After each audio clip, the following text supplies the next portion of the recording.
Welcome, Wargamers, to another deep dive into the mortal realms, and it is Destruction's turn for some time in the spotlight, as we jump into the madness of the Gloomspite Gitz, with the tale Zigsnak's Folly. The warbands of the Chaos Gods pour through corrupted realm gates and sweep the civilizations and armies of order before them. Inspired by visions of carnage, a fungoid cave shaman named Zigsnak rallies an ever-growing Waaagh and leads his horde of grots, orcs, and ogres into one spectacular battle after another. His trail of destruction eventually catches the attention of Khorgus Khul, who turns his gore tide against the Waaagh before the gates of Phantasmia. The conflict lasts 8 days and nights, raging back and forth so that both sides come perilously close to defeat more than once. At last, Khul claims Zigsnak's head, and with it, victory. Zigsnak's Waaagh is crushed with shocking brutality, the cautionary tale of the Cave Shaman spread by word of mouth from one Moon Clan scrap to the next, and convinces many to seek the safety of the deep and dark, abandoning any claim on the surface world. Alright, so let's tear this story apart. One thing I found really interesting was that this event happens right at the start of the Age of Chaos. In fact, it's the first story under the Age of Chaos section of their little timeline area. And that last line is why it has so much significance to me. This is the cautionary tale told to Gloomspite Gitz clans about living above ground. And it's part of the reason the Moon Clan Grots retreated largely to the shadows. Or at least, it's a story that reinforces that behavior. And it's in the deep and dark that they would eventually go on to meet the Spider Fang and the Troggoths. That this event was one, I'm assuming one of many. I'm sure it wasn't just this one singular event, but one of them that put the Grots of the Realms on a course to become what you and I know as the Gloomspite Gitz in the current timeline. It makes it really important and very interesting. Plus, it features my man Khorgus Khul, and anytime I can get lore that features one of those like heroes that came out in year 1 of Age of Sigmar, I'm all in. Now, the story itself, we get a fungoid cave shaman, which is one of the coolest models that Games Workshop has put out in a long time, who rallies a massive destruction warband. He's got grots, he's got ogres, he's got orcs.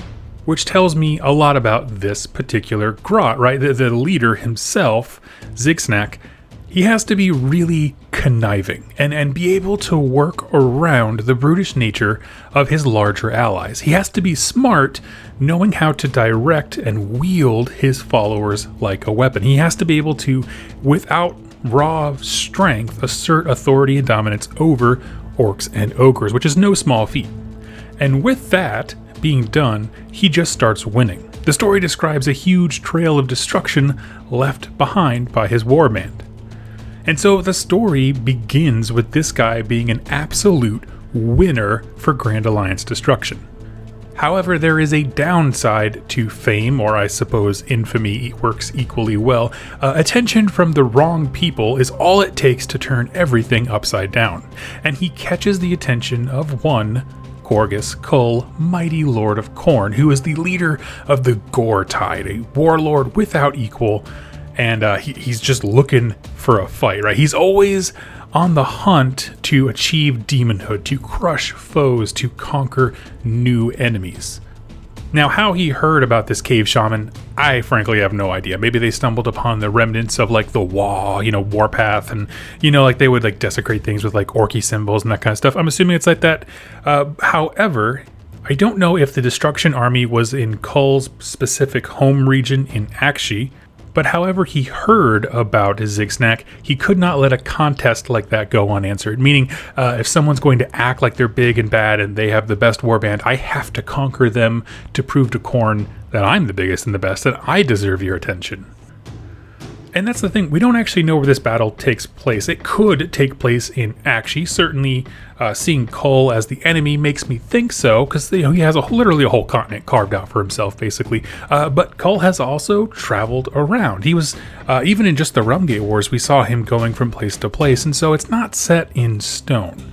All we know for sure about this place is that we was fought outside the gates of a place called Phantasmia. Which, fun fact, is a word doctors use to describe someone who's smelling things that aren't there. And the name caves, it makes me think of almost like the realm of shadows, right? That there's this trick or deception you're perceiving with your senses something that is not there. Or, of course, anything with phantom in it at all, like that sounds phantom-y, could also be referring to Shyish. There's no way to know, so you get to decide, because I couldn't find anything by that name in the core book maps. But if you have information about that area, leave it in the comments down below and I will pin it to the top. Regardless, these must have been truly massive armies to go on fighting for 8 days. That's so many bodies to feed into the meat grinder, and to see the battle sway back and forth a number of times, so close to defeat for both sides. I mean, this must have been an epic fight in all the right ways. So you got huge armies, you got a cool grot, a really mad Khorne lord, right, or warlord I guess I should say, and a whole lot of blood makes this awesome. And as I touched on earlier, this being one of the main reasons that grots, stuck to caves for so long during the Age of Chaos is really important to their story. It's how the Gloomspite Gitz survived and even thrived. And so let's talk about making this story happen on the tabletop. I'm going to kick it off with a bit of a challenge, and if you don't want to, that's all good, but consider this. While grots exist and ogres and aurochs are mentioned, Gloomspite Gitz, as we know it, is not a thing. You see, technically, this is a historical battle. It happened in the beginning of the Age of Chaos. So if you're playing the history of the realms, then that's what revs your engine, so to speak. Try sticking to MoonClan, aurochs, and ogres. Not so many with the trogs and the Spiderfang. Again, that's just out there if you want to be like super tight-lipped about it. To be perfectly honest with you, I'm going to be more focusing on a Gloomspite Gitz army, but I wanted to put that out there because there's oftentimes been a complaint about Age of Sigmar not having the ridiculously long history where you can do historical battles like 40k has. It's an interesting thing to consider, but I'm not going to let it spoil any fun. It's so much easier just to rock up to the table, a Gloomspite Gitz player and a Khorne player, and just start having fun. So we're going to be focusing on Gloomspite Gitz as it is now.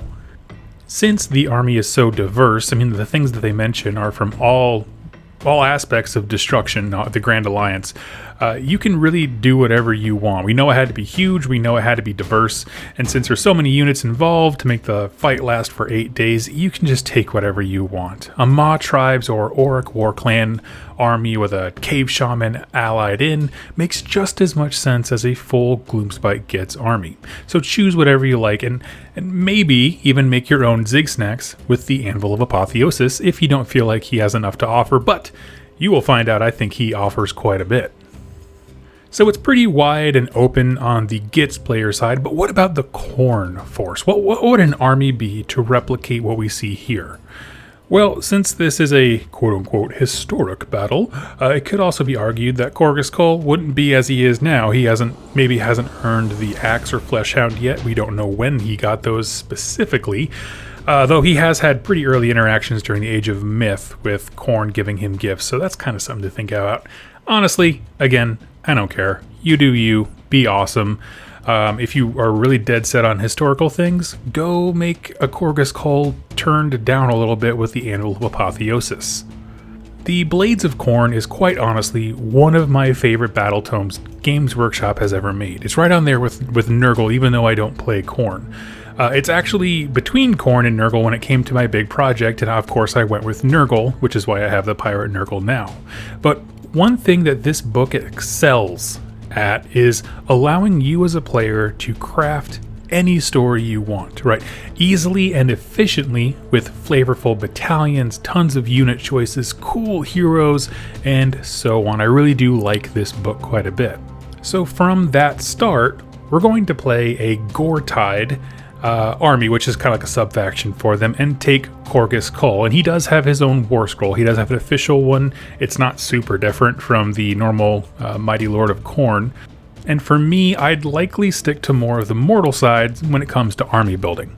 But feel free to summon in anything you want, right? Summoning is thematic now that we have like blood tithe points and stuff. And this would be a super long, bloody battle. And so it makes sense that, you know, the veil would tear between here and the realm of Khorne. But beyond that, build your army the way that you really want to reflect what part of Khorgus Khul's force you want to be out there. So like, if you want to represent his honor guard, I would say take the Gore Chosen Battalion, which is all Khorne heroes. There's also Bloodforged or Gore Pilgrims. All of these are just different extensions of the same army. Khorgus Khul would have all of these things at his disposal. If nothing else, use this as an opportunity to try something new, right? That there really isn't a wrong answer, and that's really fun.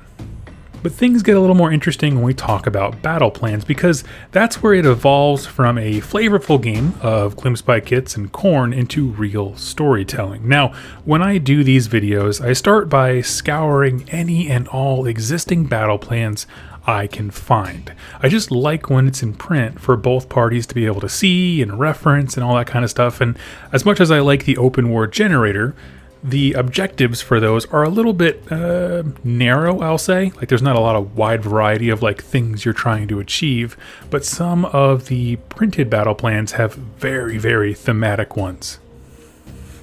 And picking a battle plan for this story is a little bit tricky because we don't have a lot of details about the huge battle. It's not like the Manfred one we covered where we know that he flanked them from the side and the zombies snapped a trap, you know, all that kind of stuff. We don't have those kinds of details. We only know that it came down to Khorgus Khul and Zigsnak after 8 days of fighting. And the battle was actually won when one of them was dead. And so I wanted something that focuses on heroes duking it out. And the battle is going on around them. And immediately one of my absolute favorite battle plans popped into my head. This is actually one that me and Brent from Rerolling Ones have talked about at length when it first got released. Absolutely love it. In the book Wrath of the Everchosen, the last battle plan meant to represent champions of the two respective forces clashing in 1v1 combat. It's called Fate of the 8 Points. And initially it's going to sound extremely one-sided, but hear me out. The battlefield is set up pretty much as normal, cutting the table in half shortways. But there's a catch. There's a 12-inch circle in the dead center where both players select a hero, so that would be Khorgus Khul and Zigsnak, and those two duke it out, all alone. Basically, the way the thing works is it's meant to represent large heroes fighting, so Archaon and Catacross kind of a thing. However, they do have rules built in here for smaller heroes, so the battle plan gives our heroes 20 wounds each. They're each given a 5-up save for wounds and mortal wounds after that.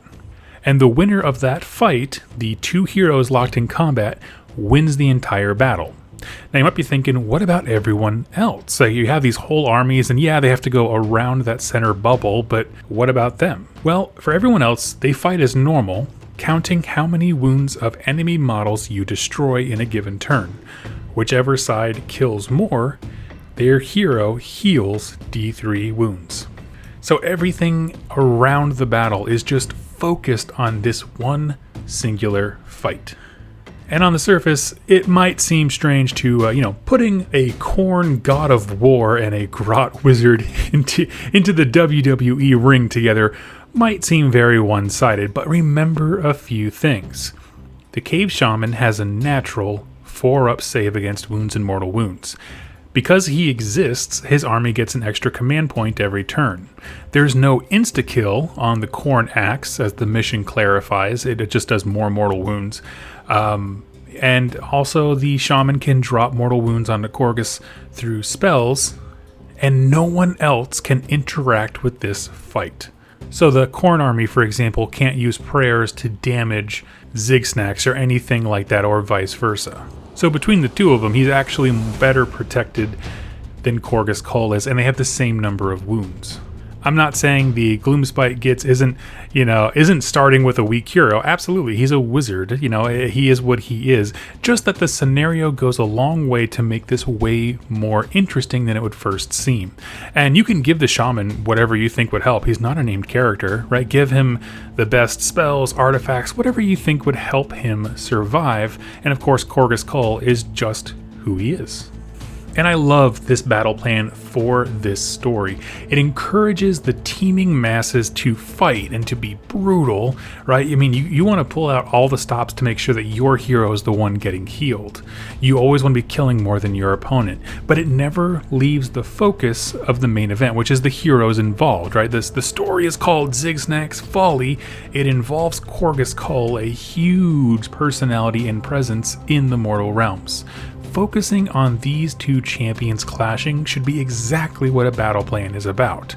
So make your most sneaky cave shaman sharpen Khorgus Khul's axe, because this is meant to be savage. It also means that you can be really hyper aggressive with your troops, because they're not, they aren't directly determining victory in the same way as like having a unit, far off to the left to capture an objective. Nope, throw them into the meat grinder. We need to, administer as many wounds as possible upon the enemy.